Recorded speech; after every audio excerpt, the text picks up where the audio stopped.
I know first generation entrepreneurs face difficulties. There is Dhirubhai Ambani that had to do that. You are a first generation entrepreneur. Who is your mentor? Who do you look up to?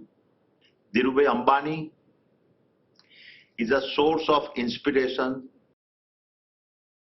for millions of entrepreneurs in India.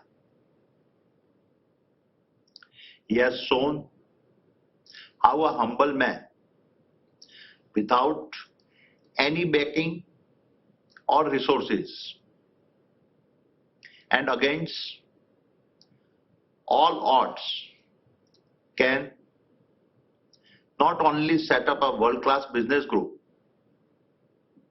but also leave a legacy. Being a first generation entrepreneur and having a humble beginning, I am deeply inspired by him. So Ambani and Adani, or Ambani versus Adani? Siddharth, now anybody within the Adani close circle would always say there's enough space. But you can almost whiff the competition in the air, that between these two conglomerates, there is a sense of intense competition, especially with Gautam Bhai now pipping Mukesh Ambani. Well, tough question. Let me try and answer this through the rise of the equity cult.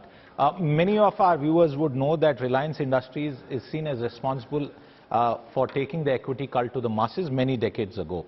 Take a look at where Adani Group stands today. 7 listed companies, add the cement business, add NDTV, which is also listed, and another 3 to 4 businesses that will get listed, maybe 1 or 2 in 2023 or beyond that. So a dozen odd listed companies clearly puts them at a different pedestal vis-a-vis the Reliance Group. Now there is an element of competition that we will see in the green energy business. But it's absolutely right to serve the needs of the Indian population, to move it away from a coal economy, although I believe coal is not going to go anywhere for at least 10-15 years. India will remain a thermal dependent country. I don't think there's too much to be said. And one last point, Rahul, when it came to telecom, you remember a lot of people went overboard in saying that Adani is entering the telecom space.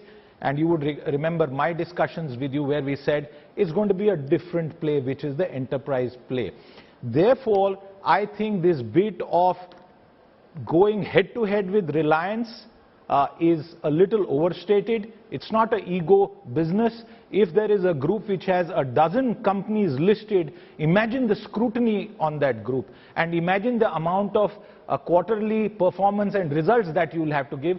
I personally think that this is a bit oversaid and overstated. Okay, you're saying it's overstated, the element of underlying competition. Saurav Majumdar, I remember that cover that you had famously on Business Today about green energy, where you had both Gautam Adani and Mukesh Ambani. He's inspired by Dhirubhai Ambani, who he very clearly, whenever you speak to him about Dhirubhai Ambani, he has stars in his eyes. He talks very fondly, very passionately about Dhirubhai. And the unsaid element is about where this element of competition goes. Is it and, is it versus?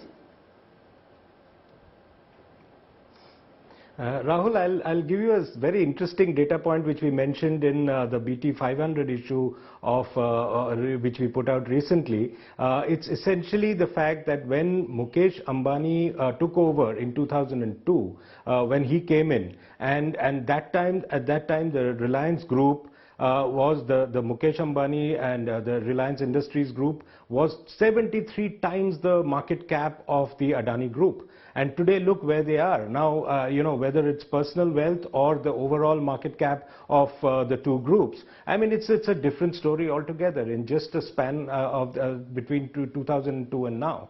So, you know, he is, of course, inspired by Dhirubhai Ambani, and he seems to have got into that growth momentum and following in the footsteps of the person he's inspired by.